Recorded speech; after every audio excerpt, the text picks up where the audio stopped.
বৃষ্টির দিন মানেই বাঙালির খিচুড়ি আর ইলিশ মাছ ভাজা। কিন্তু এই চেনা ছকের বাইরে গিয়ে হাবলু এক নতুন স্বপ্ন দেখেছিল, চিংড়ি মাছের বিরিয়ানি। মন্টু, এই ঝুম বৃষ্টিতে কি লোক আসবে রে? সব টাকা তো এই ব্যবসায় ঢেলে দিলাম। আরে বস বস, টেনশন নট।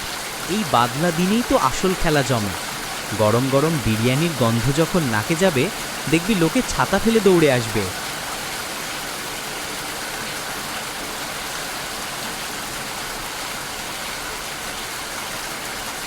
ঠিক ওই মুহূর্তে খিটখিটে মেজাজের চাচা ছাতা মাথায় দিয়ে খুঁটিয়ে খুঁটিয়ে দোকানটি দেখছেন, তার মুখে সন্দেহের ছাপ। আসসালামু আলাইকুম চাচা। বৃষ্টির দিনে আর কিছু নয়, শুধু এক প্লেট গরম গরম চিংড়ি বিরিয়ানি হয়ে যাক।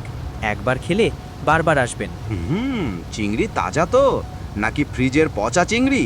আর চাল ঠিকমতো সেদ্ধ হয়েছে তো?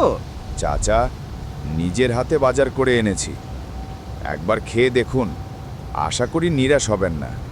চাচা এক প্লেট বিরিয়ানি নিলেন। প্রথম চামচ মুখে দিয়েই তার খিটখিটে মুখের ভাবটা আস্তে আস্তে বদলে গেল। চোখ বড় বড় করে অবাক হয়ে গেলেন। আরে, জিনিসটা তো বেশ বানিয়েছে ছেলেটা।